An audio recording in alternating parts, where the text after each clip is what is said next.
What's up, everybody? Welcome back to the Loft Sports Podcast. I'm your host, Brian Finnegan, joined by Tom Schultz. Tom, what's going on? Doing well, man. How about yourself? Doing well. It's Friday. Gotta love Yes, sir. Fridays. Thank God we made it through another week. Finally made it, brother. All right, folks. Tonight we're bringing you episode 3 of our NFL Draft Series. We'll be focusing on the top wide receivers in the upcoming draft. So we'll go through the top ones, and as we did with the quarterbacks and the running backs, right? We'll go through strengths, weaknesses, maybe some player comps, and which teams some of these players might fit on. So before we get into it, Tom, just a quick question for you as you've been going through these wide receivers. So before we take a deep dive here, right? So the overall sentiment for this entire draft class seems to be, right, that there's not a lot of quote unquote blue chip talent. But my understanding is the wide receiver class here is possibly one of the better position groups in this draft. Would you say that's an accurate statement? Yeah, I was thinking of this question when you sent the doc over today. I was thinking of this question while I was eating lunch, actually, and I was trying to figure out like what exactly this class is. I mean, if you look at ESPN or someone like Dane Brugler, who I trust a lot, and you look at the amount of wide receivers they have in their top 100 or top whatever, Dane Brugler, I think, has 17 wide receivers in his top 100, some ridiculous number like that. I mean, I've watched 7 guys that we're going to talk about today, pretty in-depthly that I all think could potentially go in the first round. If not, definitely will go in the first 2 days. I then think if we look at the best of the rest of some guys I'll name, maybe you'll name, it's another 5 or 6 guys. So we're up to, 12, 13 players just ourselves talking about it. So yeah, I think the depth in this draft is legit. I think it is going to hurt some of these guys and where they might go. We'll talk about Carnell Tate, Jordyn, Tyson, Makai Lemon. They're the consensus, probably top 3 in this draft, depending on who you talk to. And I'm starting to see mocks where Lemon makes it to the Jets at 16. I'm starting to see mocks where Okay. I saw a mock today or not today, sometime this week that had Carnell Tate falling to around where the Cowboys pick. So I think the depth of these wide receivers might hurt the top end guys because, to your point, I don't know if there's a blue chip guy. I really like Carnell Tate. We'll talk about him in a minute, but I don't know what his ceiling is. I think that's kind of the consensus of this draft as a whole as we've gone through it, right? We've talked about Mendoza. You asked me my thoughts on Mendoza as a whole for him as a quarterback. Maybe he becomes a top 10 quarterback. If not, I think he floats around that 10 to 20 quarterback range, and he's serviceable. Jeremiah Love has potential to become a top 5 running back, top 10 running back in the draft. I think when we look at these wide receivers, I think 1 or 2 of them have a chance to potentially break into this to the upper echelons of wide receivers in the NFL draft. But what we've seen is outside of Jamar Chase, maybe there are a couple others that come off the top of your head. You look at Puka Nacua, he's a day 3 pick. You look at JSN, he was a later first round pick. Justin Jefferson, a guy I really liked in that draft. We weren't doing the show at the time, but he was still a middle of the first round pick. CeeDee Lamb made it in the middle of the first round. So I think what we're seeing is, you can get good wide receivers anywhere. And I think that hurts some of these guys and where they get drafted in terms of this draft and where these guys are.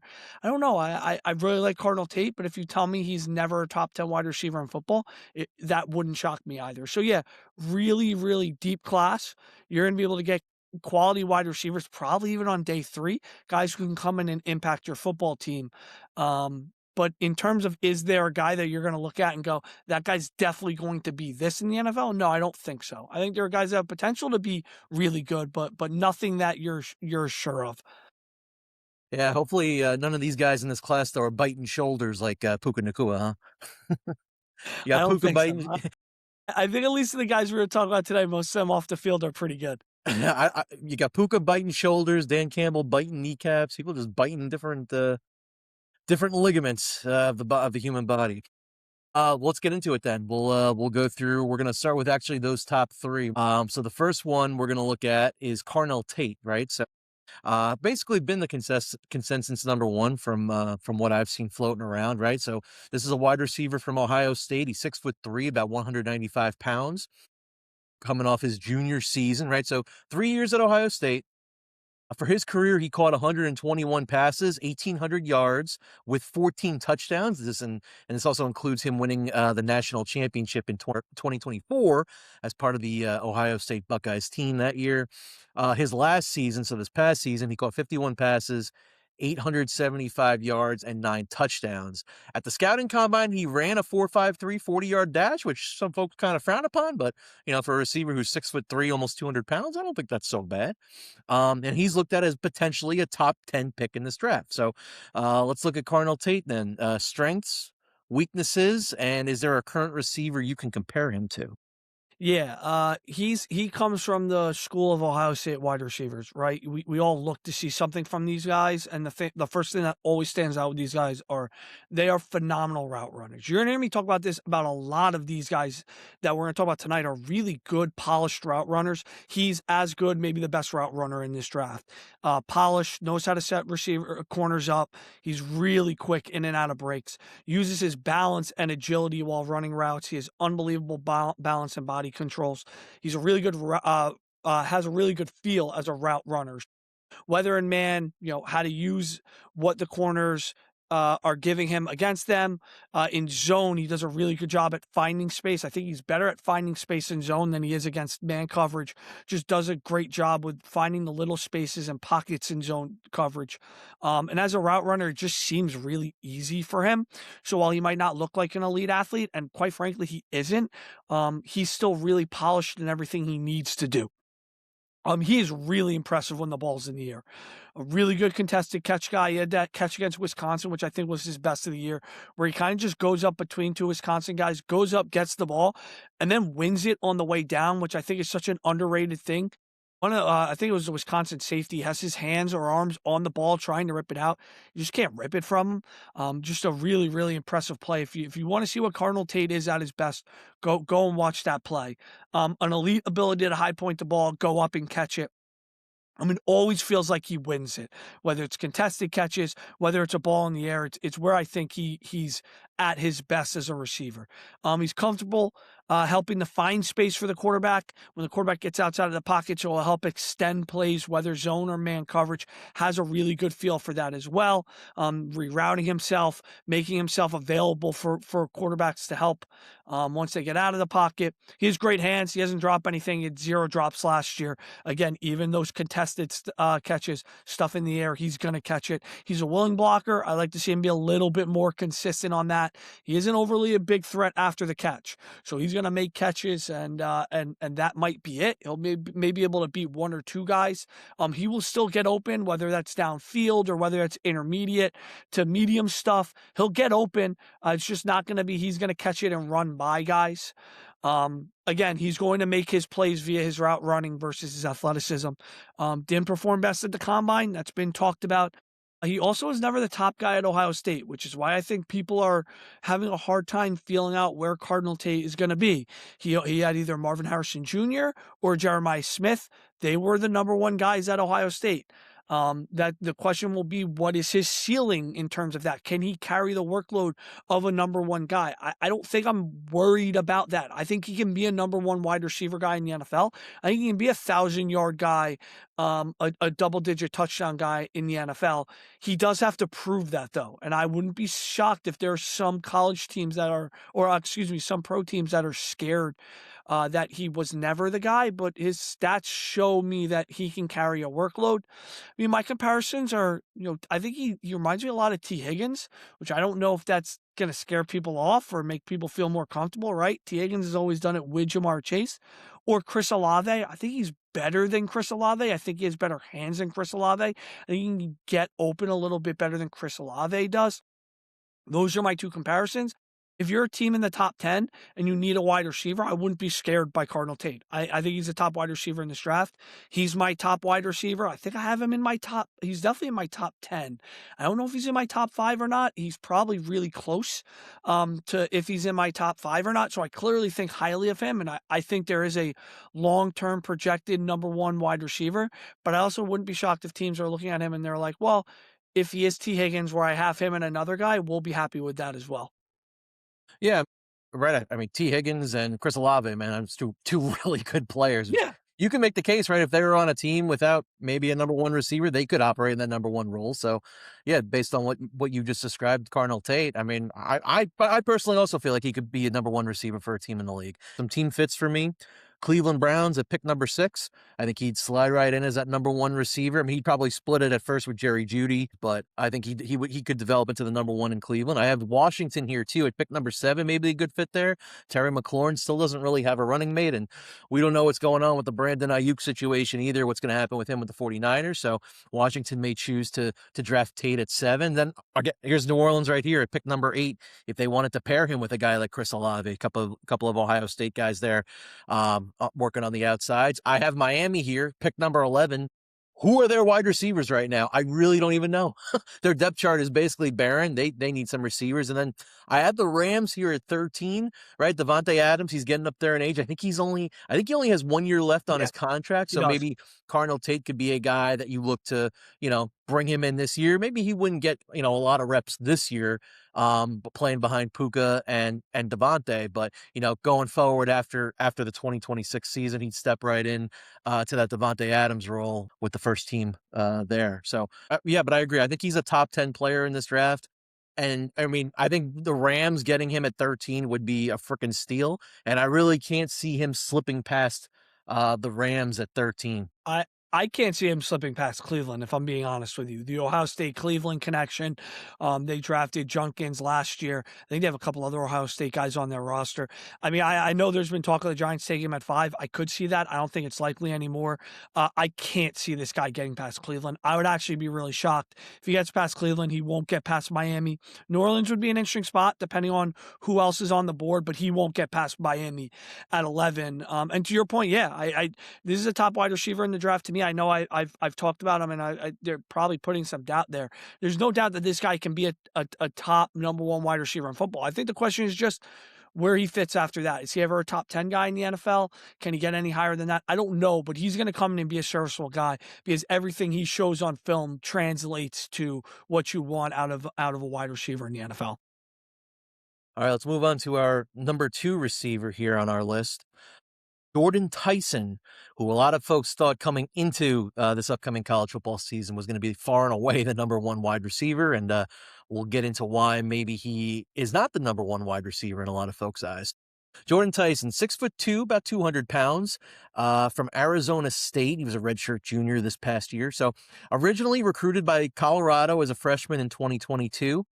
He caught 22 passes, 470 yards, and 4 touchdowns there. And then he transferred. He actually missed his 2023 season with injury, which I'll get into in a little bit. But he transferred for the 2024 season to Arizona State. And he played 2 seasons there. In 2024, his most productive season, he caught 75 passes for 1,100 yards with 10 touchdowns. Last season, 2025, he caught 61 passes for 700 yards with 8 touchdowns. So ton of talent here, but now it's injuries that he's suffered during his college career. So in 2022 at Colorado, he suffered a very bad knee injury. He basically tore up his whole knee, his ACL, his MCL, and his PCL. And basically the injury was so bad, he actually ended up missing the entire 2023 season following his knee surgery, and he needed to rehab. He actually saw very limited action, about 3 games as a reserve. But in 2024, after he transferred to Arizona State, that was his breakout season. He played really well, but he suffered a broken collarbone in late November, and he required surgery on his collarbone, and that forced him to miss the Big 12 championship game, and he missed the college football playoff. And then last year with Arizona State, his final season, he had a lingering hamstring injury that cost him 3 games during the middle of the season. He did return for the season finale against Arizona, but reportedly he suffered another injury to his left hamstring. And that also impacted his pre-draft process. So, Tom, we'll get into Jordyn Tyson now, right? So strengths, weaknesses, and if there's a receiver you can compare him to, and then how big of a concern to you are the numerous injuries this guy has suffered? Yeah, I mean, the first word you're going to get when you talk about Jordyn Tyson is just quickness. He's the quickest wide receiver in this draft. He's probably one of the quickest players in the draft. His first step is just absolutely ridiculous.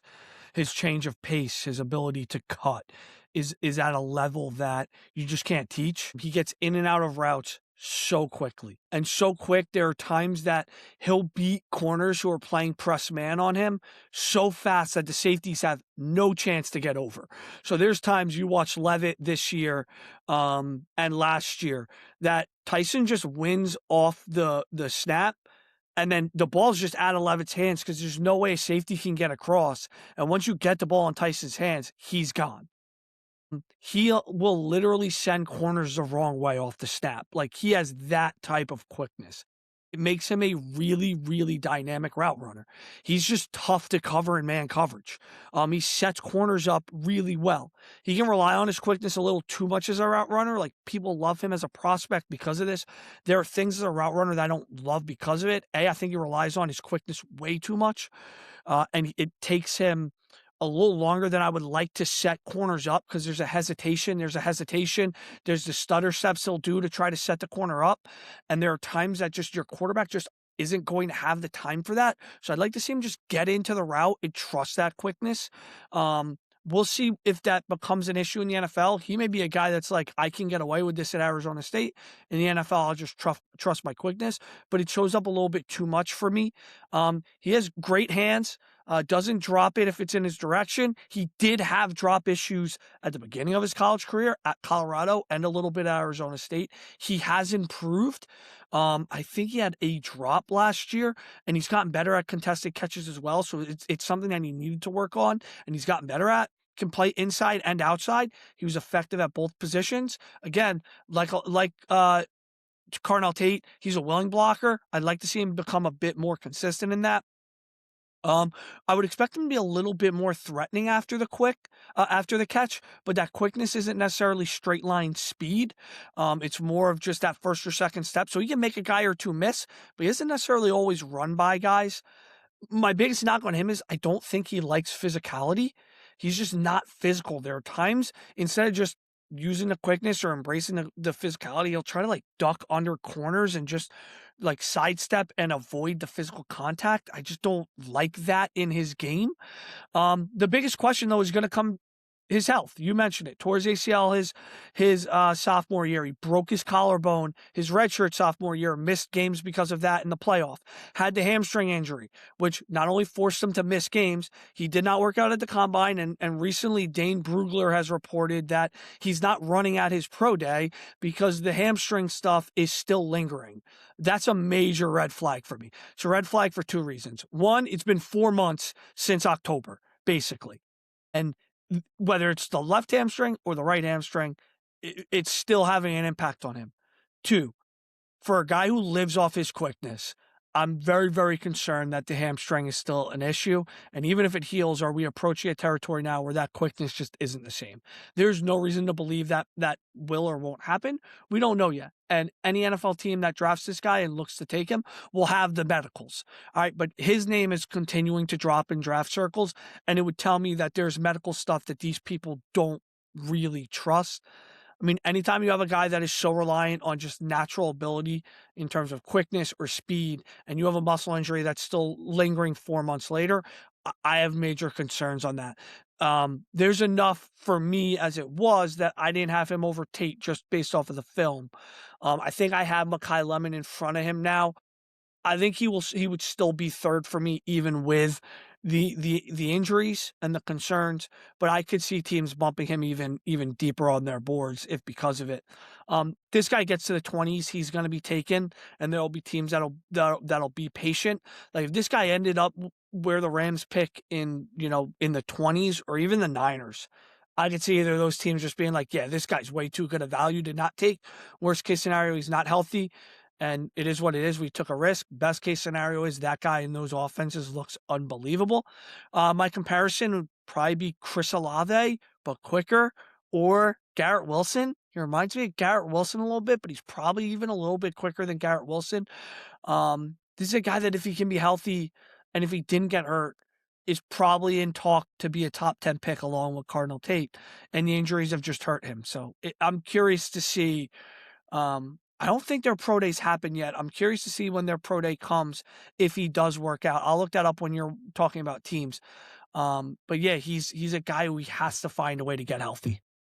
It's pretty interesting. You mentioned, kind of avoids physicality. I wonder if maybe that's just a mental thing with the injuries at this point. Maybe he's afraid that he's going to get hurt, which I guess to an extent, I guess I can't really blame him, but at the same time, you kind of have to block some of that out and just go out there and play, right? If you got to run block, you got to run block. So he's going to have to try to come over. If that's a mental limitation for him, he's going to try to, get over that hurdle, so to speak. As far as team fit, so I had the Saints at 8, like I mentioned earlier. A couple teams the same, right? Saints at 8, Dolphins at 11, Rams at 13, right? Who I mentioned for Carnell Tate. I have the Ravens here at pick number 14. Think he could be a good complement there to Zay Flowers. I have the Jets here at 16, right? The Jets need somebody to run with Garrett Wilson, who you you just mentioned. You kind of a comparison to Garrett Wilson. So I have him there. And then if we get later into the draft, I have the 49ers here at pick number 27 as too good to pass up at 27 at Yeah. that point. Even as we get a little later, if he were to even maybe a team like the Patriots, right, that needs a wide receiver too.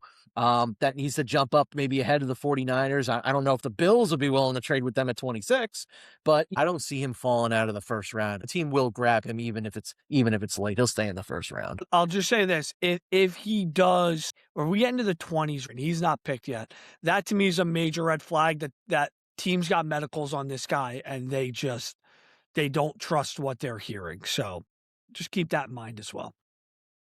All right, let's get to our next wide receiver. You mentioned him a little earlier, Makai Lemon. So Makai Lemon, 5'11", 195 pounds from USC.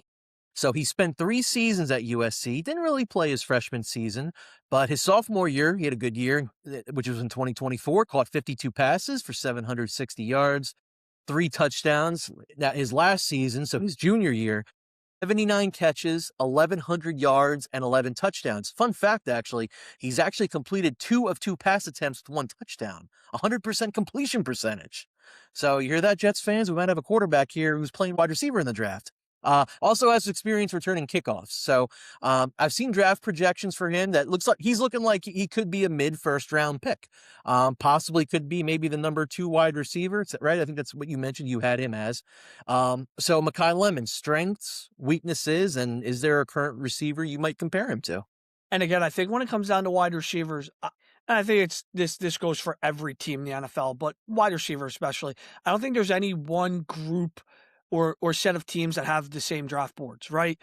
Each wide receiver provides different things. That's the beauty of this draft is you can get a number of different wide receivers. Makai Lemon, I could see being first on certain teams' draft boards because he provides something different. Again, really smooth route runner, wins off the snap with his first step, does a great job finding space, has a great feel against zone or man. But what really stands out for me is him finding the space in zone coverage. He manipulates his body really well, works little pockets, made it really easy for his quarterback last year. Has a great feel for using what corners give him, whether it's inside, outside leverage, can use tight coverage against corners when it comes to running out routes or comebackers. He's just a really good route runner. Really good set of hands, isn't afraid to play physical despite his size. Really impressive when it comes to making contested catches or back shoulder catches. Has great body control for a wide receiver his size. He can be a threat after the catch. May not be a home run threat, but he's still a guy who, when he runs, he can break tackles or he can take a 10-yard pass and make it a 20, 25-yard play. He does a great job reading the field and finding space once he gets the ball. Can return punts and kickoffs. Is more of a safe set of hands. I wouldn't say he's super threatening on kickoffs like someone like KC Concepcion is, but still, if you want a guy to just catch the ball, fair catch it, make sure you don't turn the ball over on kickoffs, he can do that.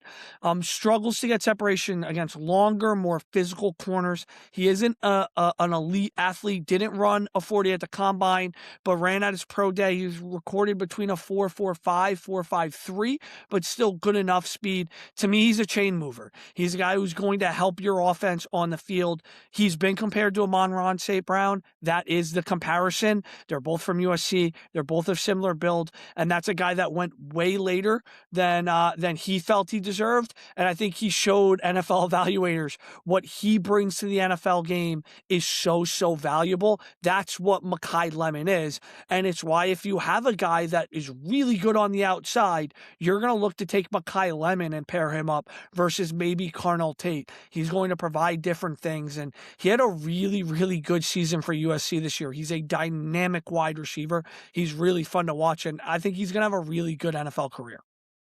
Yeah, I think the most notable thing I saw from Makai Lemon at the combine, right, was his podium interview, where it kind of became like a meme the way he was like answering questions. People thought it was like they didn't think he was being serious or something. But anyway, team fits for me for Makai Lemon. So right, so kind of the obvious ones like we mentioned. Washington, New Orleans, Miami at 11, the Rams at 13. I don't think he's going to get past those teams, but I also have the Jets here at 16. Really need a wide receiver.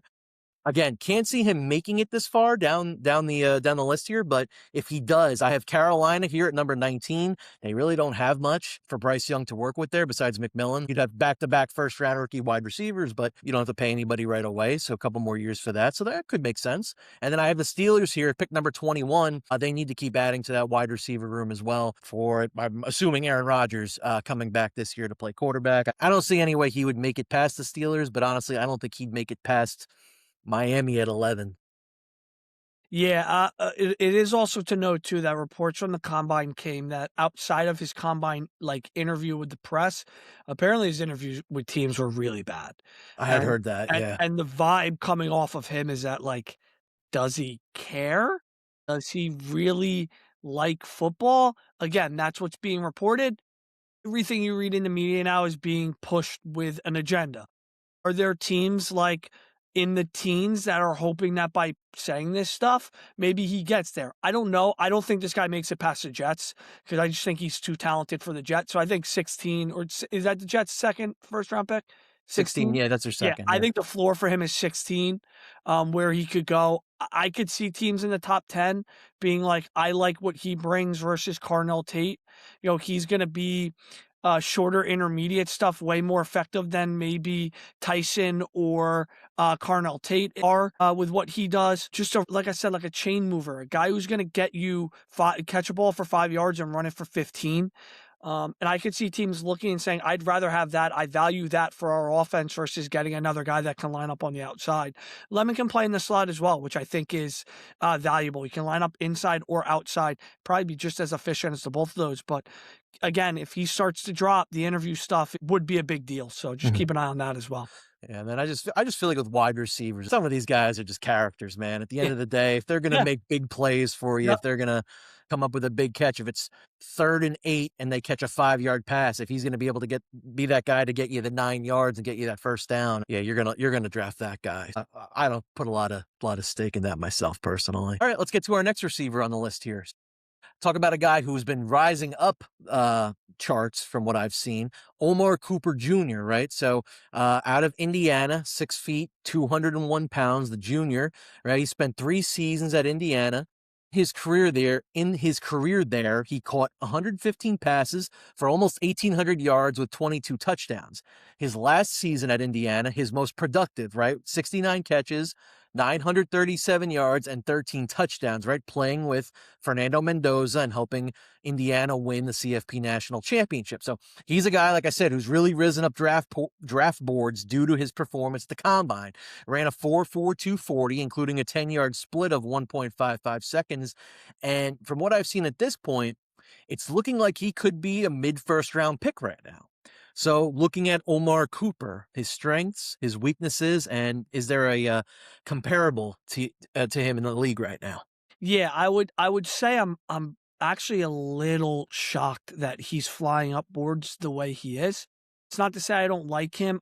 I'm going to venture to guess part of the reason he's a natural slot wide receiver. He lined up in the slot 83% of the snaps while at Indiana. So if you are looking for a slot guy, you have your 2 guys, like the Rams, for example. If you want to add that other guy and you have your 2 guys that can play on the outside, Omar Cooper Jr. is going to be really, really valuable. Again, good route runner, likes to beat corners with his change of direction. Not the quickest natural athlete, but does have a good change of direction, good agility, good pace.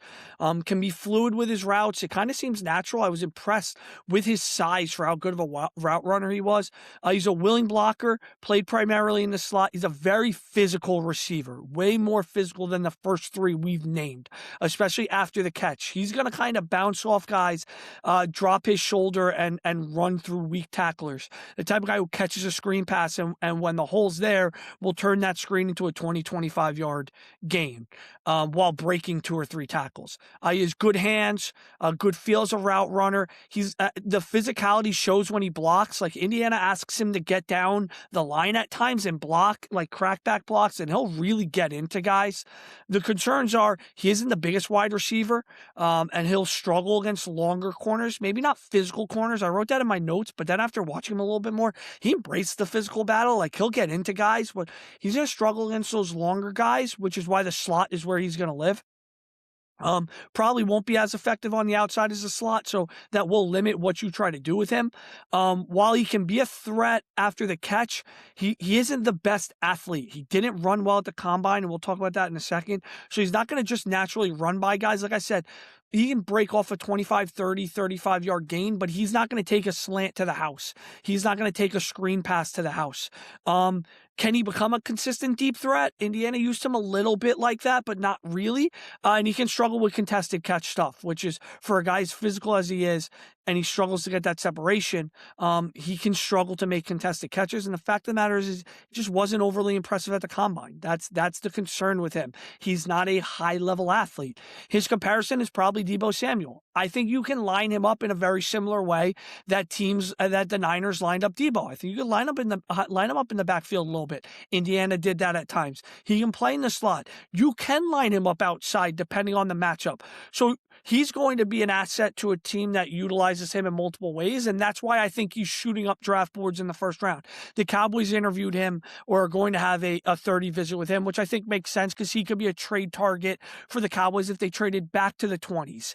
And now if you're taking him in the 20s, I think you're comfortable with that, with what you can do with him. But, what you see is what you get with him. He's going to be a slot guy. He's not the most threatening athlete in the draft, so you're going to have to live with that. And if you can find ways to scheme and get this guy open, you're going to be thrilled with what he brings. He had a really good year for Indiana this year, and he played with Elijah Surratt, who I'm going to talk about in a little bit with the best of the rest. Both of them had really good seasons, and Indiana didn't utilize deep passing a lot. So I think if you're looking for a guy that's just going to move the change very similar to Makai Lemon, Omar Cooper Jr. could be the guy for you. Love a wide receiver that embraces physicality, man. Sign me up. As far as team fits, right? The earliest I had him was potentially the Jets at 16 here. I mentioned them earlier. Carolina at 19. I have the Steelers here at 21. This might come as a surprise to some folks, but I have the Eagles here at 23. If they're going to trade A.J. Brown, this might be a potential replacement for him. They'll need another wide receiver to run with Devontae Smith. So I think this would be a good fit for them. And then Cleveland. So Cleveland's second pick, right? If they don't take a receiver at pick number 6, they may be at pick number 24, right? This is the pick that they got from Jacksonville in the Travis Hunter deal the previous year. Maybe this is a spot where they look for a receiver and try to add to their offense.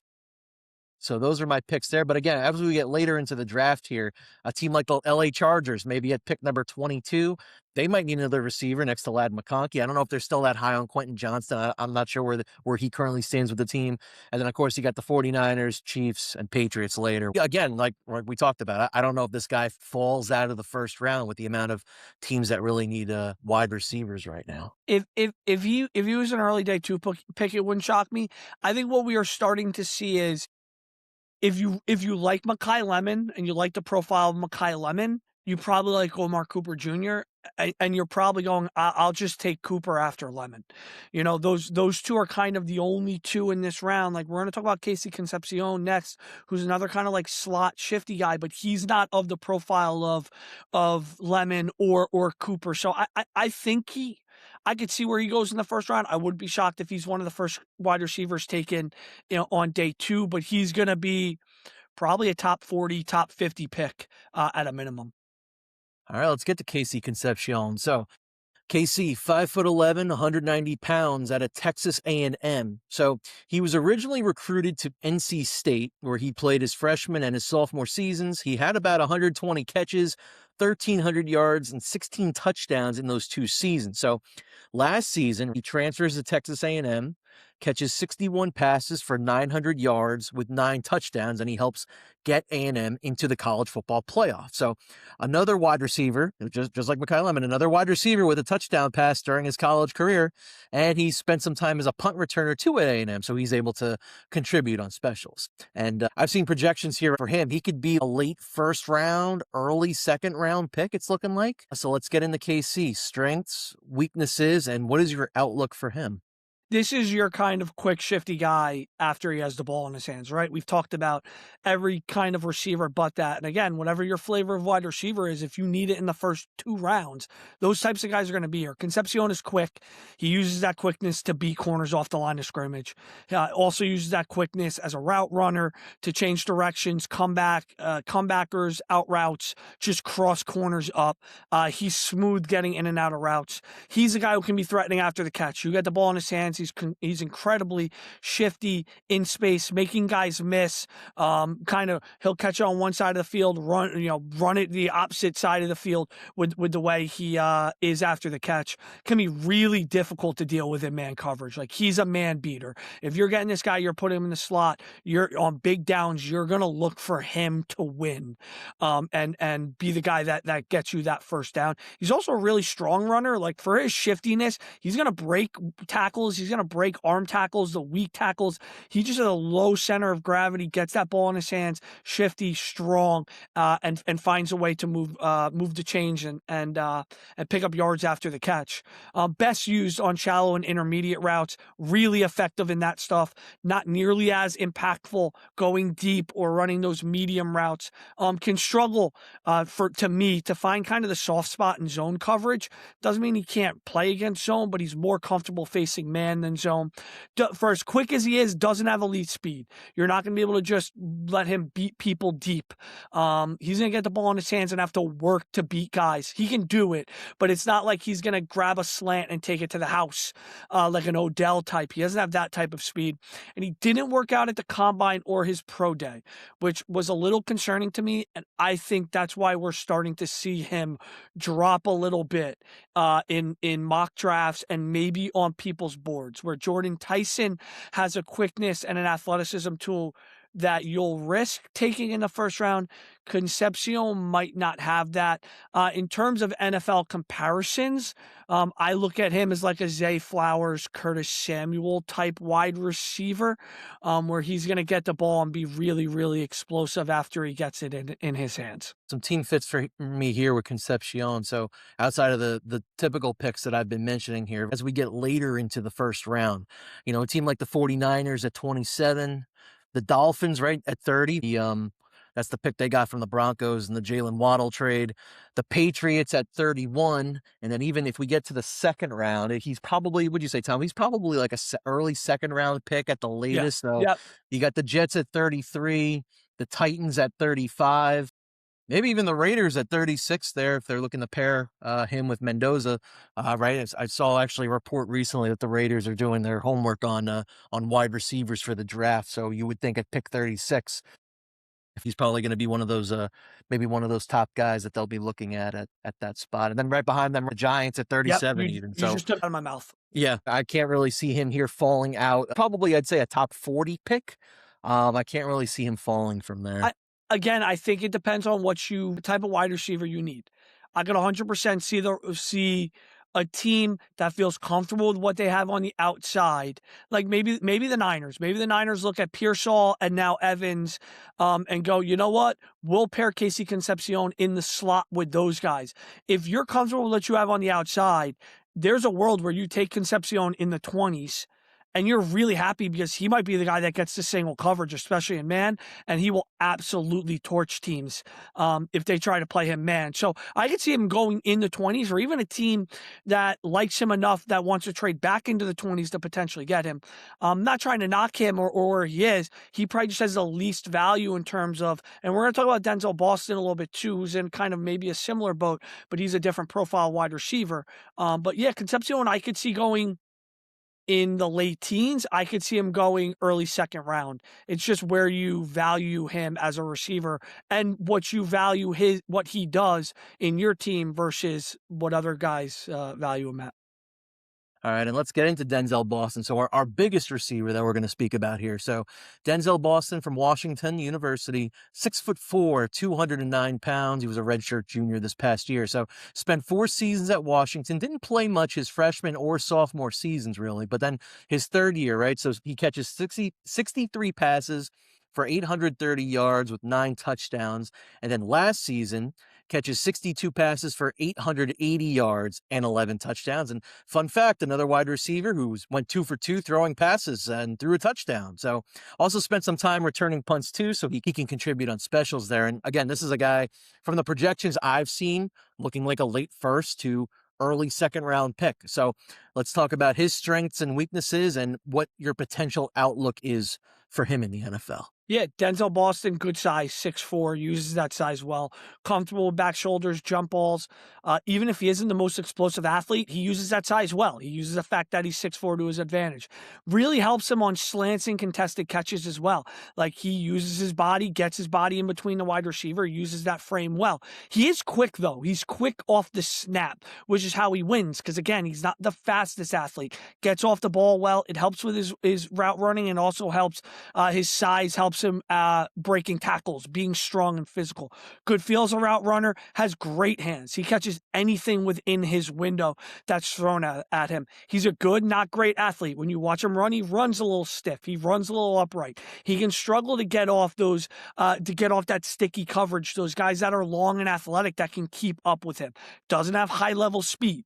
All right. He isn't overly threatening after the catch. Was healthy for a good chunk was healthy, for all of his career, but he got banged up a lot this year. There were a lot of plays he had to come out. There was one game he got carted off the field and then came back and played. So he's tough. Warrior, man. Yeah, I do worry if these hits are starting to catch up with him, and B, as you said, didn't play a lot his first 2 years. This is the first 2 years of his college career that he was a consistent pass-catching target, and this year was the guy outside of Jordyn Coleman, the running back. So the focal point was on him, and he got beat up with that. He didn't block regularly. He has the size to do it, but can he do it in the NFL is a question.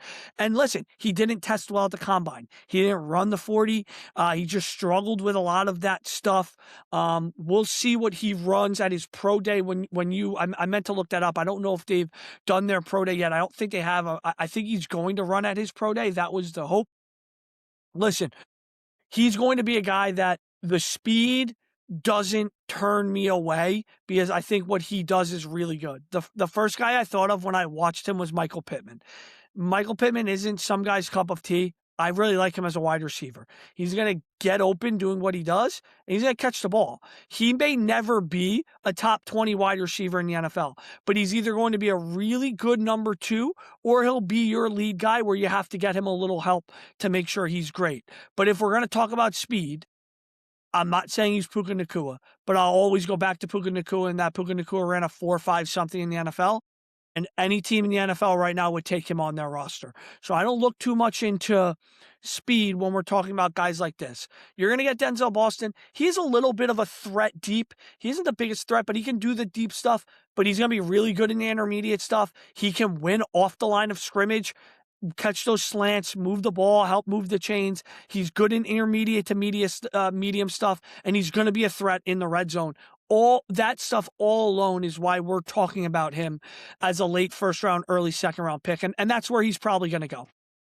So it says here that the Washington Huskies had their pro day last week. He did not run the 40. So Denzel Boston and Jonah Coleman, the running back who we spoke of on our last show, neither of them ran. Apparently, though, the other receiver, Omari Evans, had a very good day. So again, right, when we talk about pro days, like running 40s, of course, there's always you're typically going to favor the players, folks, from Yes. the when you run 40s at your Yeah. pro day.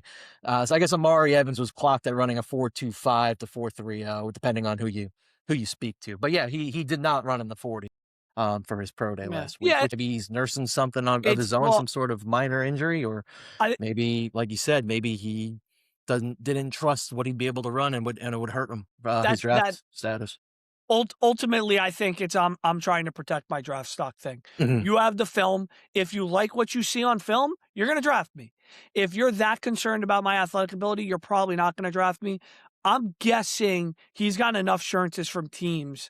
Um, he's comfortable not running that 40. So I think he'll be a back end of the first round pick. I actually really liked his film. I really liked his tape.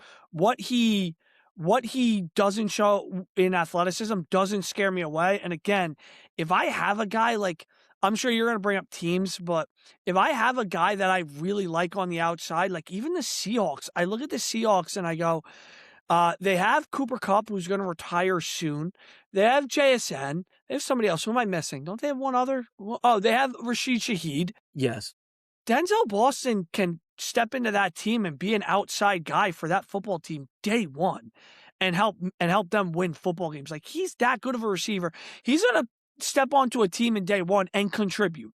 So don't let the lack of speed or lack of doing stuff at the combine or pro day scare you away from this guy as a wide receiver.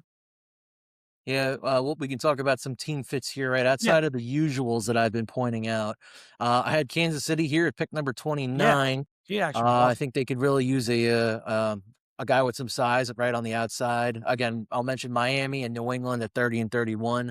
And then if we get into the second round, if he drops into the second round, right, the Jets at 33, the Titans at 35, the Raiders at 36. You can see the teams that are really looking at receivers, folks, here in the draft.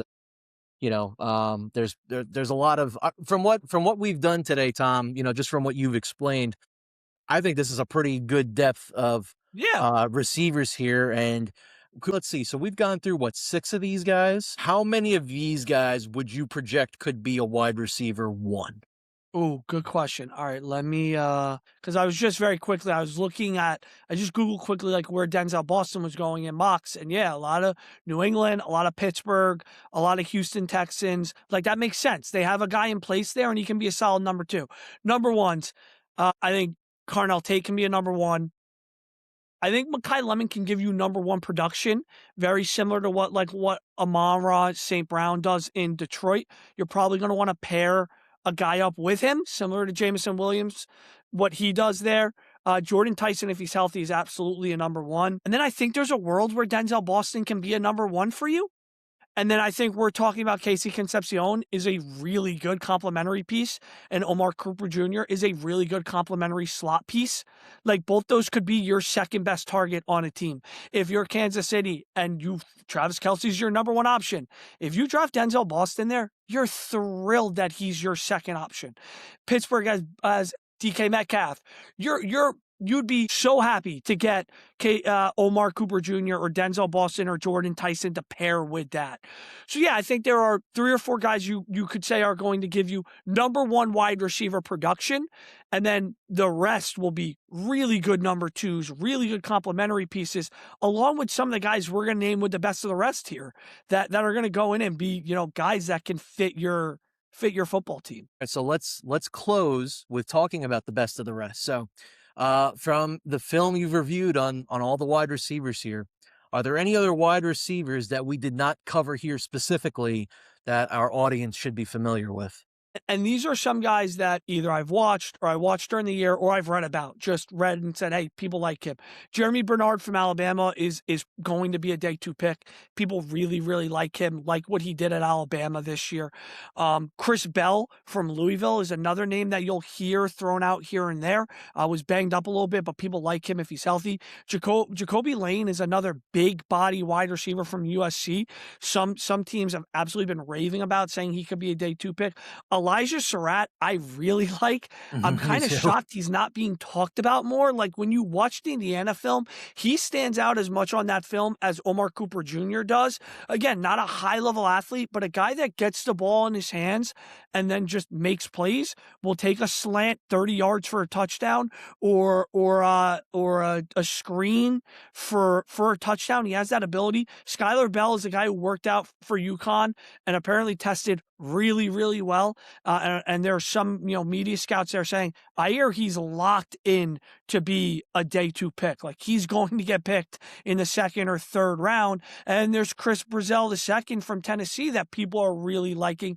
So that's 5 or 6 guys that I just named. And again, I haven't watched all these guys, but I've heard all of those names could go on day 2. So that's, the 6 we talked about plus another 6, that's 12 to 13 wide receivers that could go in the first 2 days of the draft. So if you're a team or you're a fan of a team that you're like, hey, I really want to get a wide receiver, we talked about these guys, and the guy you like is gone before you pick in the 20s or the teens, there's going to be a guy, maybe not exactly the same, but of a similar build, to that you can take. Like the Branch from Georgia, he's a slot guy. If you like what you've heard about KC Concepcion or Omar Cooper Jr., but you're picking in the top half of the draft and you don't want to take that there, it doesn't make sense. Well, Zachariah Branch is going to be there for you in the 2nd round somewhere there.